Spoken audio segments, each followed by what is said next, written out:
Hi, my name is Andrei Jikh. Hope you're doing well, come for the finance, and stay for one of the most educational videos I've ever made. This is something that most people are not even aware of is happening, but behind the scenes, there's a battle for something called the Durbin Amendment. Now, this will affect all debit cards and how much we as consumers will pay for them. Also, a huge shout out and credit to Ben Dwyer from cardfellow.com. The Durbin Amendment is part of a bigger act called the Dodd-Frank Wall Street Reform and Consumer Protection Act. Now, Congress passed this in 2010 in response to the 2008 global financial crisis, and it was supposed to make our financial system a lot safer. Because if you remember, before then, the banks and the financial institutions did some shady stuff that, after that bubble popped, landed them in a lot of trouble, and it made it really hard for people to trust the banks ever again.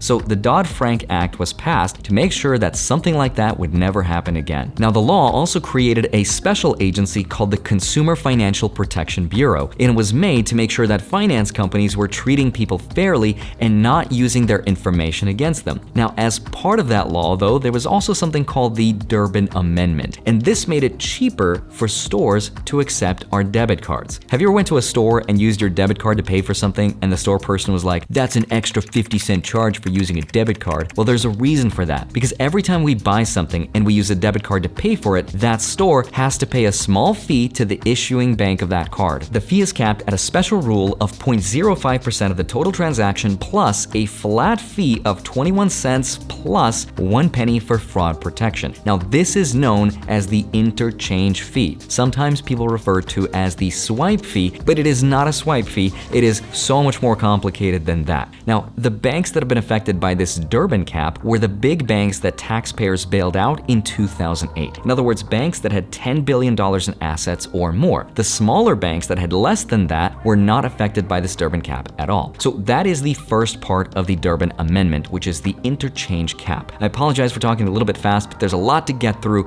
because there's also a second part to the Durbin Amendment that a lot of people haven't even heard of and don't know about, because this is really where it gets a lot crazier. Part 2 of the Durbin Amendment says you need to have unaffiliated debit network routing. It's a requirement that says if you're a card issuing bank, you need to jump through at least 2 unaffiliated network sources, and it also blocks the card issuer from restricting people's choices. Now, WTF does all of that mean? What it means is that if I'm a merchant selling you my donuts, then the more choices I have as a store to route your debit transaction, then the more competition, the less fees I have to pay. And if I have to pay less fees, then hopefully I can pass on my savings to you, the consumer, and charge you less for my donuts. That's the idea. Before the Durbin Amendment was passed, banks and debit card issuers were really sneaky about how they did things because they got to decide how our transaction was routed. So of course, they picked the most expensive path that made them the most amount of money. So for example, a debit card transaction might use something like the Visa Signature Debit Routing Network and then use the Interlink for their PIN debit network routing. That's also owned by Visa. There was no competition there, which means there's higher fees. And because there's more fees, I as the donut shop have to charge you more for my donuts. And that's why this Durbin Amendment requires them to jump through 2 unaffiliated sources, because having more competition means having less fees. So those are the 2 parts that make up the Durbin Amendment. Hopefully now you know exactly what it is and why it was created, but now let me tell you exactly the 2 sides that are fighting over it. Now, first we have the banks and the credit card networks, and on the other side, we have the businesses. There's also the third side, which are of course the consumers, but that's not talked about as much because most people don't understand what this is or how it works. Now, before you click away thinking, Andre, I'm already an expert on this, of course I support the Durbin Amendment. Please watch the rest of this video because it gets really interesting. First, let me tell you some of the arguments for supporting it, and then I'll show you some of the arguments against it, and then I'll tell you how it's affected us so far. All right, so let's start with some of the arguments that say it's a good thing to support this amendment. And argument number 1 is that without this amendment, debit network routing would become a monopoly, allowing these card networks to price fix the debit interchange fees without any kind of competition. Number 2, without regulation, business interchange costs would go up, which would eventually be passed on to the consumer in the form of higher prices, and nobody wants to pay higher prices thanks to higher bank fees. Argument number 3 is that the US bank card acceptance market is dominated by global card networks, which have failed to promote transparency, and they don't like any kind of competition. And because the US is behind on international payments in terms of competition, is why we'll get more fees. 4, the cap has lowered the average interchange fee from 44 cents down to 21 cents. 5, it has created 37,000 new jobs in the first year of the Durbin Amendment. 6, $6 billion was saved for the consumer here in the US. And 7, free checking went up from 53% up to 61%. So those are some of the arguments arguments in favor of supporting it. Now, here are some of the arguments against it. Number one, the Durbin Amendment has lowered the interchange fees, but the retailers have not passed on their savings to consumers. Number two, it has led to higher costs for consumer banking, including higher charges. Three, they got rid of debit card rewards and free checking account reward programs as well, which actually used to be a thing. Four, the number of unbanked people went up thanks to higher checking account fees and minimum balance requirements which banks created in order to make up for their losses thanks to the Durbin Amendment, which is how it's become very expensive to become poor in America. Five, more rules means more legal problems. This amendment has created more compliance costs for community banks and credit unions. And six, businesses with low to average sale amounts have also seen their costs go up. So those are just some of the reasons against it, but here's where we come to a plot twist, because all along, the Durbin Amendment was supposed to save money for businesses and hopefully pass them on to consumers, but in the end, that is not what ended up happening. All right, so this is where the story takes a turn, because up until this point, you might have been like, yeah, of course, the Durbin Amendment, I support it, lower the fees. But it turns out that's not what data shows. Data shows small businesses are not seeing a reduction in the interchange fees, and consumers are seeing very little to almost nothing in pass-through savings.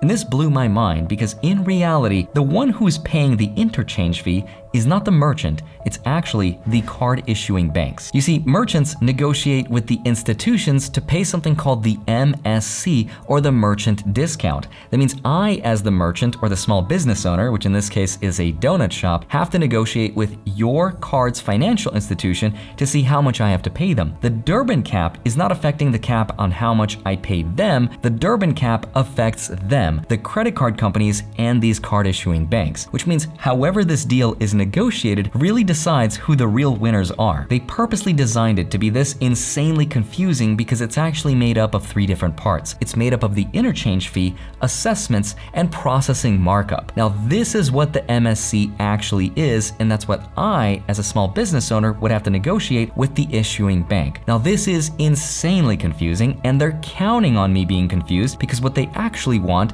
is for me to pick the bundled price option, which is where I'd have to pay a fixed fee. So they might charge me as a small business owner a massive 2.25% fee plus another whopping 30 cents, and then they would pay the Durbin cap of 0.05% plus 21 cents. So you see, the small business owner is not profiting from the Durbin cap at all. All it's doing is it's moving money from my wallet and into their wallet, Wolf of Wall Street style. So now that you see this from a different perspective, do you still want to keep it or do you want to repeal it? Before you answer that question, George Mason University did a massive research paper about the effects of the Durbin Amendment, and what they found is that ultimately the real winners from this cap are the large box retailers and their investors, and the losers are the lower income families. Here's what they found. The research paper estimates that big business saved 30 times more than small businesses did. For example, there was an earnings call with Home Depot, and the employee who represented Home Depot told the stock analyst that the Durbin Amendment added $35 million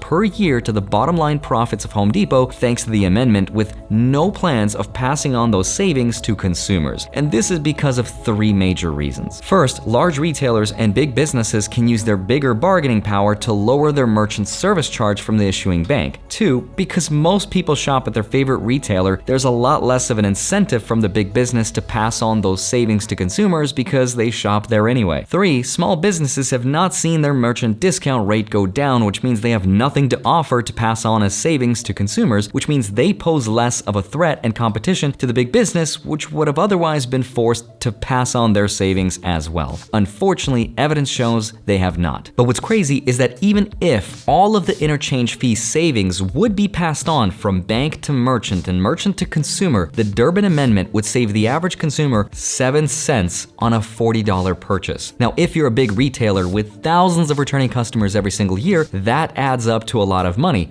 But for the average consumer, they would probably think twice if they knew the real cost of supporting the Durbin Amendment. And the real cost, of course, is the cost to lower income families. Banks, for example, between the years 2009 and 2013 that were offering free services and accounts were cut by 50%. In contrast to the smaller banks, community banks, and credit unions, those accounts actually went up. Also, the average monthly fees on non-free accounts between those same years, 2009 to 2013, when everything was passed, doubled from $6 to more than $12 a month. And this resulted in the increase of the unbanked population by more than 1 million people, mostly the lower income families. The paper goes on to say that on the whole, the Durbin Amendment has been a huge transfer of wealth from the lower income consumer and small retailers to the large retailers and their shareholders. So the next time you hear a debate about the Durbin Amendment, if you didn't know, now you know. This is what it is and exactly how it affects us. So now you can make a better decision whether you want to vote on it or you want to get rid of it. As always, have a wonderful rest of your day. Smash the like button, subscribe if you haven't already. Don't forget to grab your free stuff. Links are down below. I would love to see you back here on Monday, Friday, sometimes a Wednesday. Love you. See you soon. Bye-bye.